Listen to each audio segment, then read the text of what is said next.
Hello friends, welcome to ఆరోగ్యమే ఆనందం. ఈరోజు లంచ్లో నేను తిన్న కర్రీస్ గురించి చెప్తాను మీకు. రెగ్యులర్గా మనం తినే కర్రీస్లోనే నేను చేసుకున్న చిన్న చిన్న మార్పులు ఏంటన్నది మీకు చెప్తాను. అందులో కొన్ని వెరైటీస్ చెప్తాను. ఒకటి రాజ్మా, రెండోది శనగలు,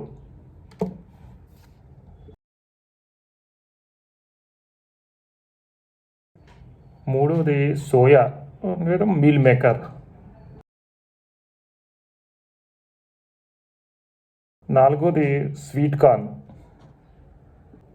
ఐదోది బటానీ,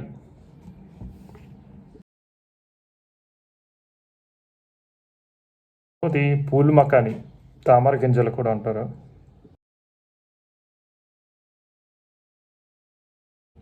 ఏడోది పల్లీలు.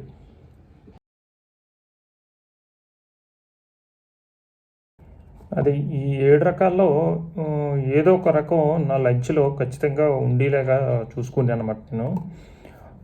ఎందుకంటే నేను తినేది వారానికి 6 రోజులు డైట్‌లో ఉంటాను కాబట్టి, 6 రోజుల్లో ఇవి రోజు ఏదో ఒక రకం ఉండేలాగా చూసుకుంటాను.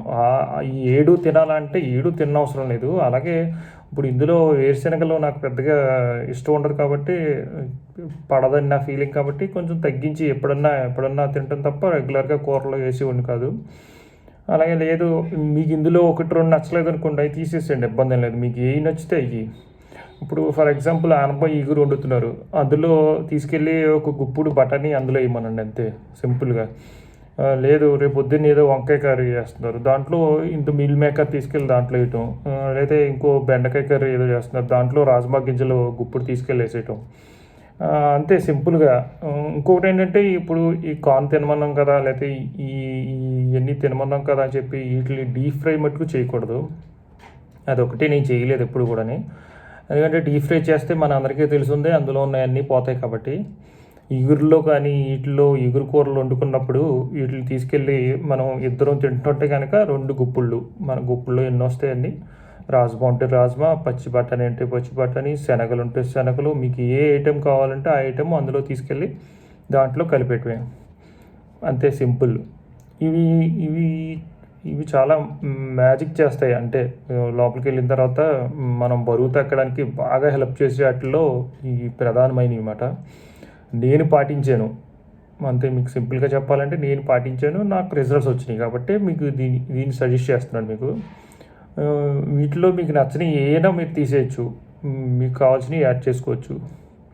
వీటితో పలంగా నేను తిని ఏంటంటే, నా నా డైట్‌లో 6 రోజుల్లో ఖచ్చితంగా 2 రోజులైతే ఖచ్చితంగా ఆకుకూరలతో పప్పు, ఆకుకూర లేతే తోటకూర ఇగురు కానీ, లేదంటే పాలకూరతో పప్పు కానీ, ఏదో ఒక పప్పుతో కాంబినేషన్‌లో ఒక 2-3 రోజులైనా కనీసం తీసుకుంటానన్నమాట ఆకుకూరలు. అంతే సింపుల్. ఇందులో పెద్ద మనం ఎక్కువ ఆలోచించడానికి కూడా ఏం లేదు. మనకి దొరికే కాయగూరలే, మనకు దొరికే ఆకుకూరలతోనే మనం ఈజీగా బరువు తగ్గొచ్చు. నేను చెప్పిన కొలతల ప్రకారం అంటే, మీరు 1 కప్పు రైస్ తీసుకుంటే 2 కప్పులు ఇవి ఉండాలన్నమాట. ఇప్పుడు ఫర్ ఎగ్జాంపుల్ ఆనపకాయ ఇగురు వండుకున్నారు, అది 1 కప్పు, 1 కప్పు పప్పు పాలకూర, అంతే. సింపుల్గా మన లంచ్‌ని కానీ మనం ముగించేయచ్చన్నమాట. అలాగే ఈ 7 రకాలు అందరూ తినాలంటే అవసరం లేదు. మీకు ఇందులో ఏవి నచ్చుతాయో అవి ఉంచుకోండి, అవి మీరు ట్రై చేయండి. మినిమం ఖచ్చితంగా మనం ఒక 4 రోజులైతే కనుక ఇందులో ఇవి మన కర్రీస్‌లో ఉండేలా చూడండి. 6 రోజులు ఉన్న నో ప్రాబ్లము. అయితే కనీసం 4 రోజులైనా సరే ఇవి 2 స్కూపుళ్ళైనా మన కర్రీ కింద మన బాడీలోకి వెళ్తే అవి చాలా హెల్ప్ఫుల్ అవుతాయి మనకి. హోప్ మీకు ఈ వీడియో బాగా నచ్చింది అనుకుంటున్నాను. నచ్చితే లైక్ చేయండి, సబ్స్క్రైబ్ చేయండి. Thank you.